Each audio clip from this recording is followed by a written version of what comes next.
very good afternoon to all the viewers. Welcome back to another episode of BW People HR Voices. Today we have with us Mr. Arun Dinakar Rao, the Chief People Officer at Birlasoft. With over 28 years of experience within the IT, finance and internet industries, he's an expert in L&D, talent management, strategy development, organization design, performance management, leadership development, recruitment and international HR. Prior to this, he has held key leadership positions at DXC Technology, Deloitte US, Satyam Computers, and App Labs. Firstly, welcome, Mr. Arun. Thank you for giving us your time today. Thanks, Savi. I should say that introduction looked like it meant for somebody else. It was a bit overwhelming, but I hope I do justice to this. So the topic for today's discussion is harmonizing the power of AI and human-centricity and HR. So, Mr. Arun, initially I want to ask you, with all these new technologies coming in, generative AI, metaverse, they're very commonly used in HR spaces and HR operations now. So what areas of HR operations do you think are highly impacted by these technologies, wherein automation has come up, and why? Why was this needed today? The fact of the matter is, as organizations have evolved, as they have added processes to administer themselves better, um, the workload that has come upon the HR organization, the time to react, and remember that every time there is a human interface, it's a potential point for error, right? And therefore, if you look at both efficiency and effectiveness of running a particular HR processes, there is a business case to see if we could bring in automation, right? Because what you're trying to do is you're trying to take away the repetitive, monotonous, do not need intellect kind of assignments. You take it and put it through a process which will run day in and day out, and you don't need to worry about it. Okay. So I think so the whole business case for automation is on account of the number of processes that we have put together to administer ourselves better. But the beauty of the matter is that I strongly believe, and this is my personal opinion, and perhaps a bit validated by what is happening on in the marketplace, that as you take away the mundane tasks from people's to do things, you allow them to become more creative. You create an opportunity for them to pursue higher order tasks. And therefore, in a manner of speaking, you are taking away drudgery, freeing up time, and challenging both the right side of the brain and the left side of the brain to create a much more potent and fulfilled work team at your workplace. So, and that is the reason why I said, let's not use the word impact, let's use the word influence, because I think the upside is huge. Of course, what will happen is that there will be a bunch of people who may not be able to scale up, right? And organizations will need to find roles which will be adjacent to the skill sets that they are carrying presently, may or may not be in HR. And therefore, to find the right home for the kind of skills that people get sedimented with, I think will be the challenge, the only challenge of this entire process. But on the whole, I think this is a great opportunity to free us up of the drudgery and create an environment where the entire team can chase higher order skills. Right. I agree with you. So when we talk about a human-centric approach in HR processes like recruitment or let's say talent management, how does AI come in that? How can you strike a balance wherein AI is also used for efficiency but also still maintains the human-centric approach? And that's exactly how I view this technology human interface. And I'm so happy that you kind of put that statement in that fashion, Savi. I think I personally believe, and I do not know, I'm from the old school. I'm not so much a sci-fi guy. So therefore, I don't see humans and machines competing with each other. I see the environment to be one of collaboration.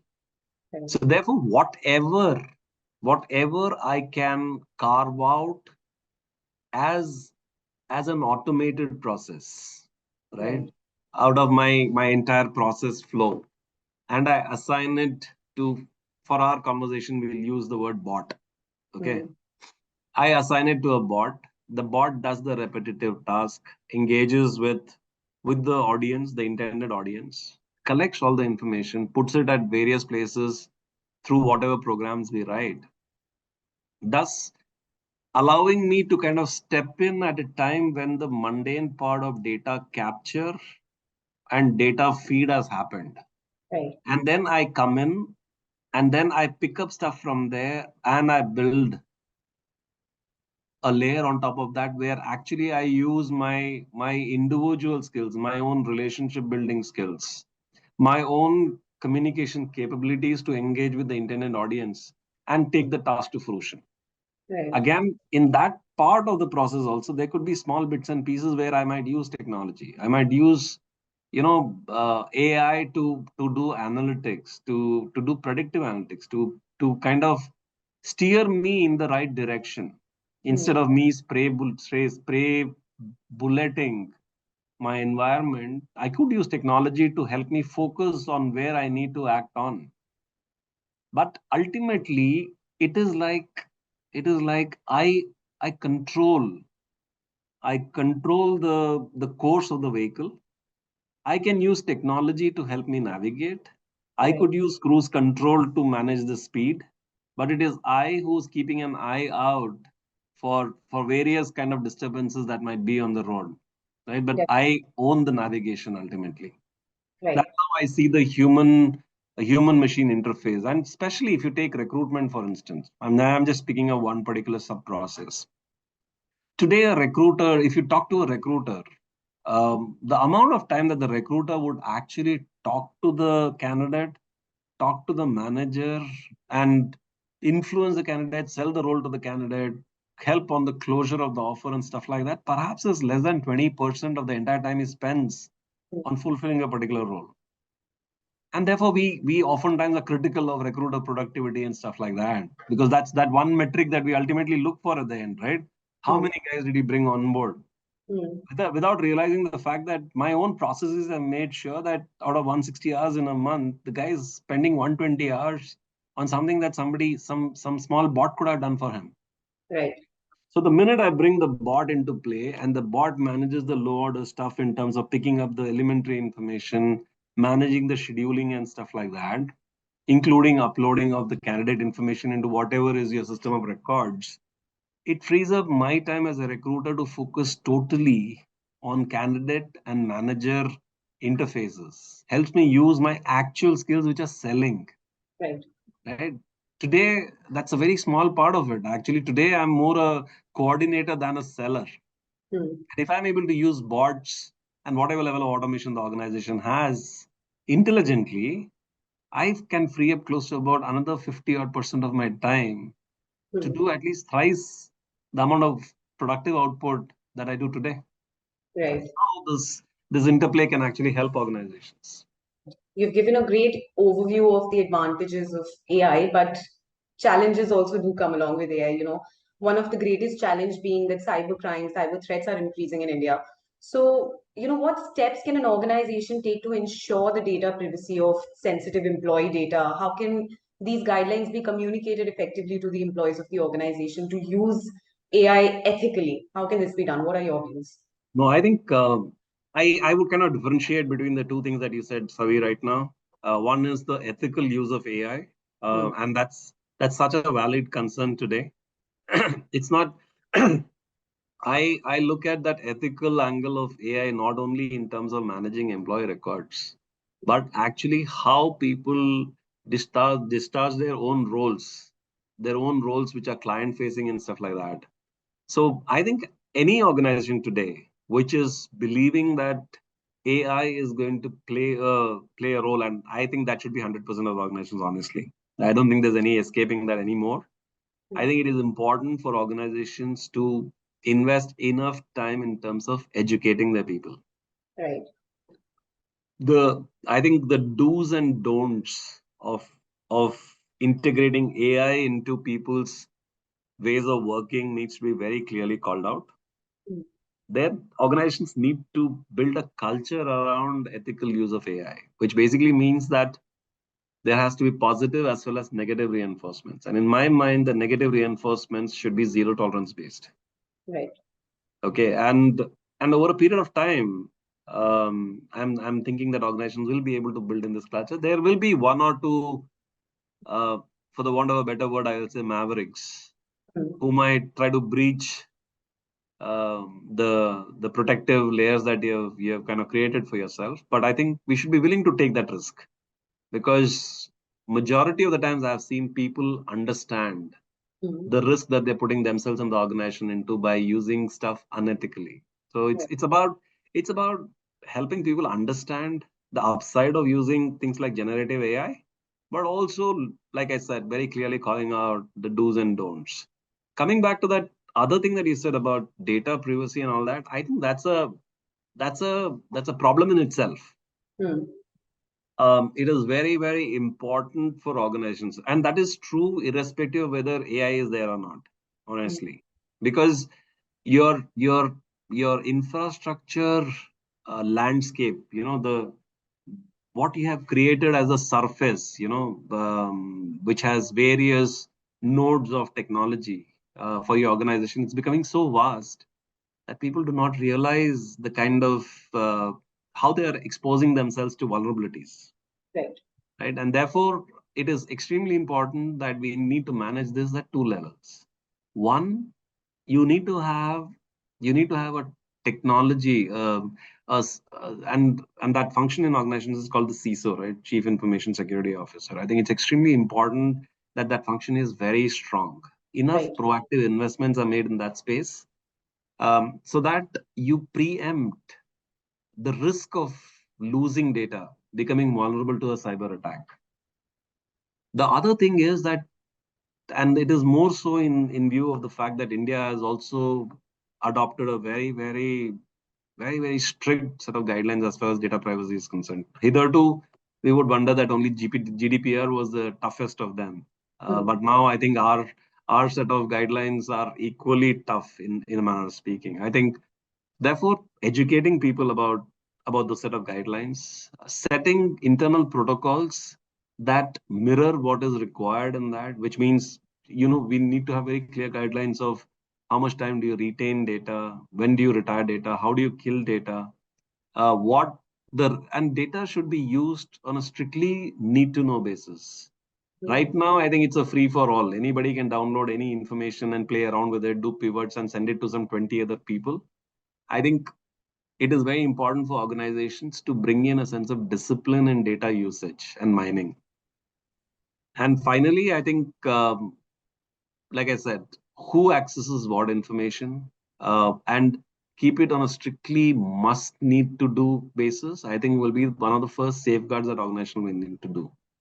Right. But it is about ultimately both, um, being protecting yourself against cyber attacks and being vigilant and cognizant about the data privacy angle. I think both of them, in my mind, are one of awareness and culture. Right. It's not so much about generative AI, though ethical angle does exist, and we did talk about that. Right. Earlier, we were speaking about the human-centric approach and striking a balance with AI. Now, when we talk about processes like performance evaluation, the dashboards today they have transformed into insight boards. Today, the role of HR when we talk about human centricity, now AI can calculate and measure the emotional quotient of an employee, the mood of an employee, which was done manually by an HR before. So, what are your views on this? Do you think this has been more effective than the traditional methods that have been followed at organizations? I think, again, I see a huge opportunity for an interplay here. Okay. Um, um, I think the best use of AI is in terms of nudging people to a certain direction. Right. Um, I think we will miss the play if we once again use AI or any other algorithm for the matter as a post facto occurrence.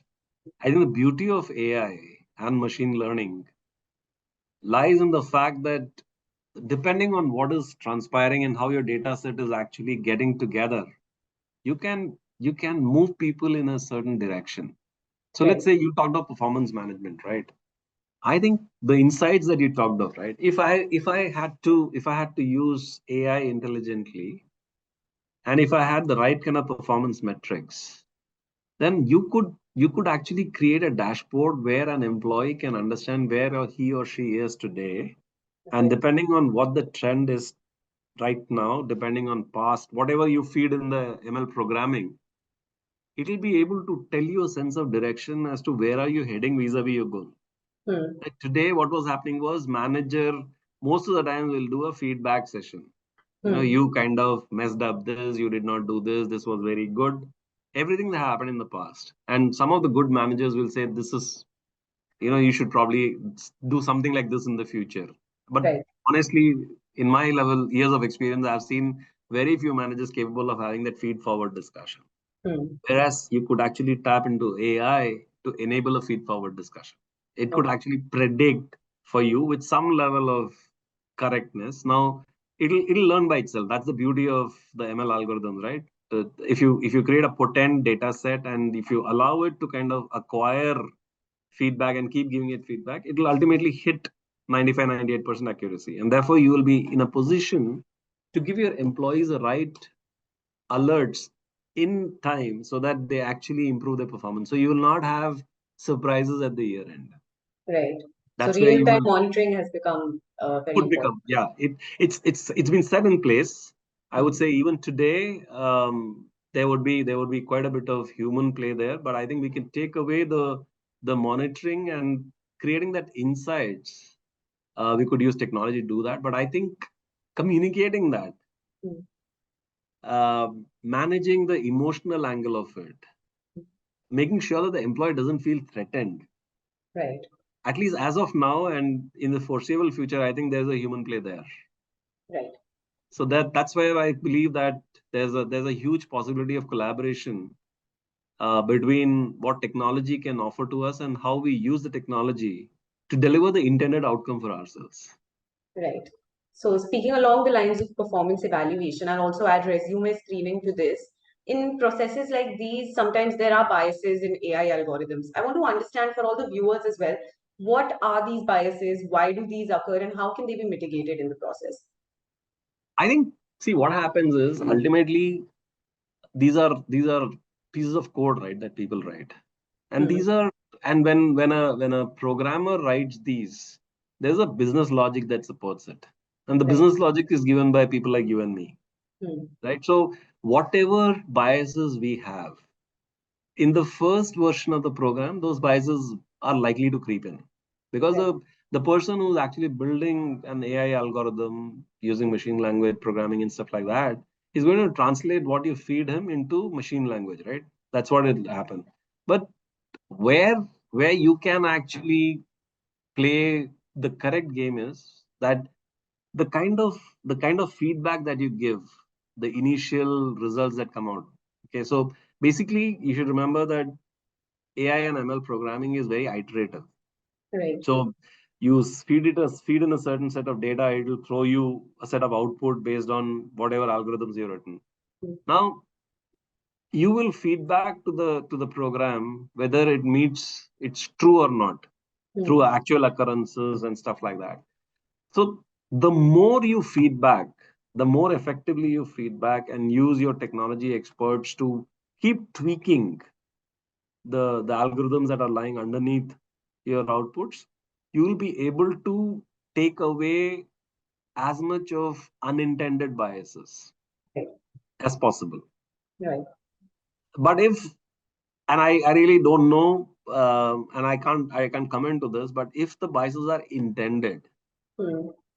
that you want the algorithms to go in a certain direction, Right. then a machine can only do what you want it to do.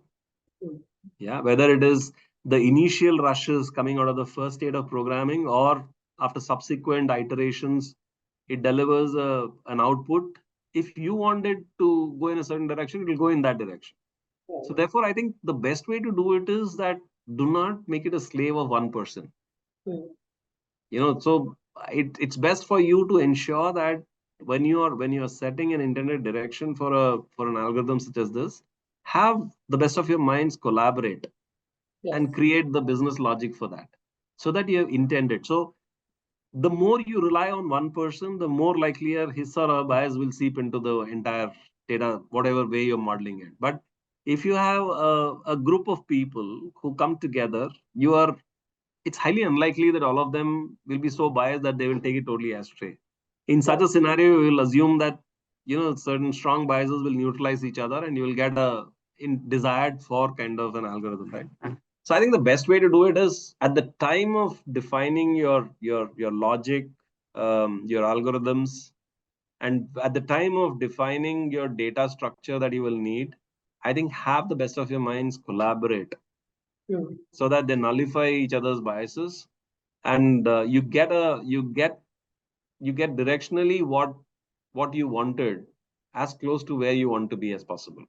Right. I think Very that's nice. the way to do it, because the program itself is it's mundane. It'll do something, then depending on what you tell it, it'll correct itself, and multiple levels of iterative corrections will ensure that it goes and sits where you want it to. Right. So ultimately, again, as end users, we are delegating our thought process to that. So Right. we need to make sure that we are as unbiased as possible. I agree with you. So, amidst these technological transformations, or let's say that the business landscape is changing every day, what could be some change management strategies that can be employed using AI effectively? At Birlasoft, what have you done? Where are some use cases of AI? Could you just give an Oh yeah, example? I'm I'm I'm thankful that you asked me that question, because I'm very proud of some of the stuff that we have done. See, we are an IT services player. For us, people and their skill sets are the most important inventory that we hold, right? Right. And for the longest of times, while we were invested in technology, we had a set of disparate systems where it needed human interventions to kind of connect and make inferences. We have we have we have taken a very onerous task of building a technology stack using AI Hmm. to ensure that we are able to match people's skill sets Hmm. as close to the requirement as possible. Ensure that we understand what is the gap that profile has to the requirement. Right. What kind of time would we need to cross skill or upskill that person? What is the kind of courses that person needs to do? What is the ETA?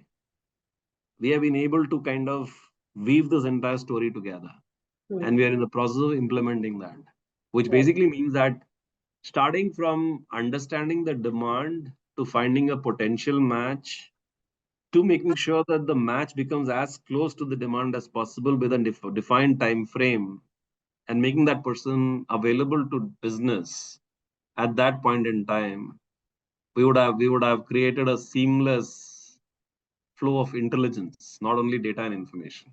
And Hmm. therefore, we enable business to deliver to their end client and to their marketplace. I Right. think this is going to be a big story for us. Of course, we have done our bit in recruitment, where there's a lot of experimentation with bots that's happening. We are trying to eliminate people inputs in many of the processes, so that, like I said, right, every time a person interacts with a process is a potential node for error, and Right. the probability of error then multiplies itself, right? So we are trying to make sure that we minimize that to an extent possible, and there's use of technology there. You talked about employee sentiment and stuff like that. That's something that we have put in place. We have a very strong employee sentiment. What should I say? It's not a predictor, but we have kind of built something around an employee engagement kind of a module, and we use AI to not only run it for us. So we have schedulers and stuff like that that run, but how does it kind of interpret that whole thing? Right. We are there as well, and our next phase is actually we are in baby steps of actually predicting attrition. Hmm. So we have put that in place. It's early days. Our success rate is about 60%. Like I Right. said, we have to be patient with these systems. The more we give the feedback to the system, how close it is to predicting, then it will start tweaking its parameters, and then we'll be able to take it to a 95% or thereabouts success rate when we will declare success. So that's my current pet project, apart from the skill match thing that I talked about. Well, thank you for sharing these initiatives. So, Mr. Rao, most of our viewers, they are HR professionals, employers, employees. What would be your last piece of advice to them? Be open and embracing of technology. Find ways to look at how it will help you. Help people overcome the sense of fear. More often than not, people are afraid because they don't know the possibilities, the upside that is possible. So it's, as leaders, it's very important that we understand where people are coming from. They're genuine concerns. I'm not saying that they are ill-founded. They're genuine concerns. As leaders, we are supposed to go that extra mile and help them feel comfortable with it. Equip them to handle this new challenge. Some might need a little bit of investment in terms of pursuing those higher order tasks that I talked of. But I'm an optimist. I believe that people have limitless potential. Right. The minute I free up my bandwidth, my mind will automatically look for pursuits that will take me to the higher order. As an organization, as an employer, as a leader, it is my job to facilitate this pursuit in every employee that I have. Right. Thank you so much, Mr. Arun. You've given such great insights. Thank you so much for being here with us and joining us today. Pleasure, Savi. It was a pleasure talking to you. All the best.